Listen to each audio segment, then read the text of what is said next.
Bidyanondo foundation বাংলাদেশের একটি সেবামূলক এবং স্বেচ্ছাসেবী সংস্থা, যারা বাংলাদেশের সুবিধাবঞ্চিত শিশুদেরকে নিয়ে কাজ করে।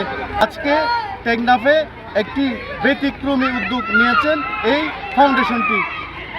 পরিবেশ রক্ষার্থে তারা প্লাস্টিকের বিনিময়ে বিভিন্ন ধরনের খাদ্যপণ্য দিচ্ছেন। আমরা আজকে জানাবো তাদের উদ্যোগের বিষয়ে।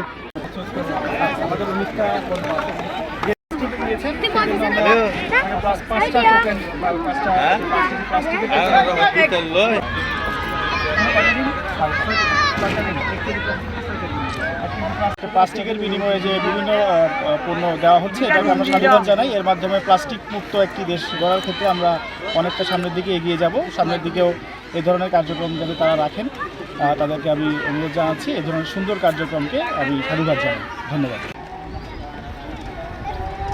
আমাদের অনেক ভালো লাগতেছে, আনন্দ লাগতেছে, কারণ এটা একটা আনন্দের বিষয়।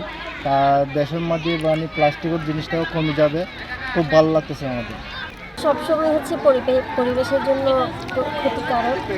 সো আমরা বিদ্যালয়ের পক্ষ থেকে উদ্যোগ, এটার মাধ্যমে আমরা প্লাস্টিক সংগ্রহ করছি এবং মানুষকে সচেতন করছি যাতে প্লাস্টিক যত্রতত্র না ফেলে। এটাই হচ্ছে আমাদের মূল উদ্দেশ্য আর কি।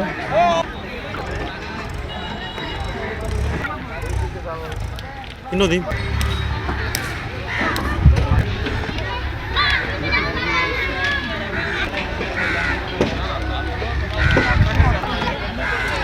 এখানে 4 কেজি প্লাস্টিক দিলে 1 লিটার বোতল মানে তেলের বোতল পাবে।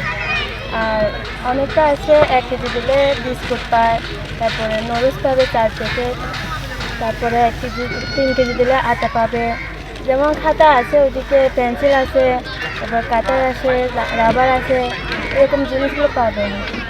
এখানে হচ্ছে 1 কেজি প্লাস্টিক দিলে 500 গ্রাম একটা সুজি পাবেন। কেজি প্লাস্টিক দিলে আপনার খালি এই দিন পাবেন 6টা। বেশি ভালোই মনে করেন প্লাস্টিক থাকিলে এলাকা নষ্ট হয়ে যাবে, বুঝছো? তাই আল্লাহ বলে প্লাস্টিক লয় মালামাল ফার আল্লাহ এলাকার মধ্যে বেশি বেশি ভালো লাগে।